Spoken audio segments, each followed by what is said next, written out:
Hi, Mark. Welcome to the Leanpub launch video for The Mistakes That Make Us, Cultivating a Culture of Learning and Innovation. I was wondering if you could just take a couple of minutes to talk to us about your awesome book and about who you are.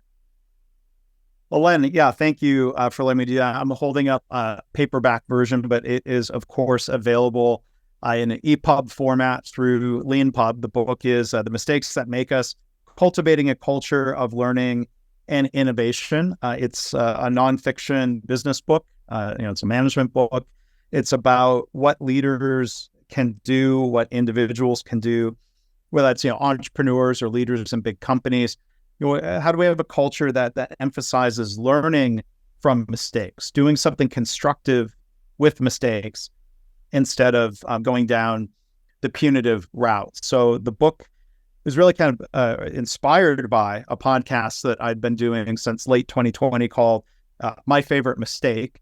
So maybe it's a mistake that the podcast and the book have different names, but in My Favorite Mistake, interviewed entrepreneurs and retired athletes and entertainers and people from all sorts of different interesting and very successful career paths, asked them all the same question: what's your favorite mistake?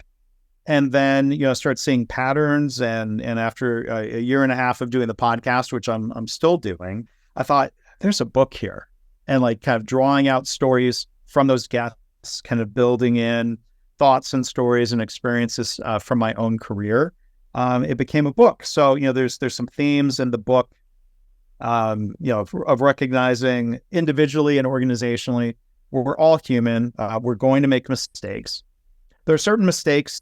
Chapter 4 is about preventing mistakes, right? So this recognition that we all make mistakes doesn't mean we shouldn't try to prevent really serious mistakes. And so chapter 4 goes through some ideas that a lot of it comes from the lean methodology, and going back to lean manufacturing of, well, how can we try to proactively identify mistakes that could occur? How do we prevent them?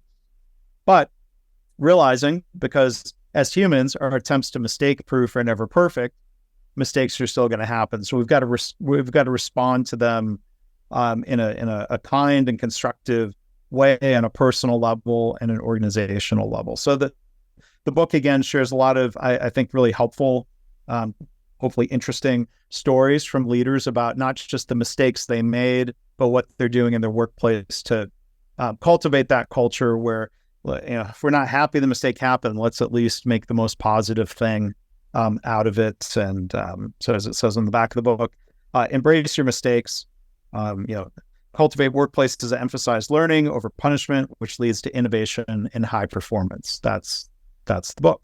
Thanks very much for all that. That was really great, Mark. And for anyone watching this, look for the accompanying Front Matter podcast, where we talk at length about the book and about Mark's success setting up the podcast and having all these really great guests as well. So thank you very much, Mark. And have a great day. All right. Thanks, Len. Thanks.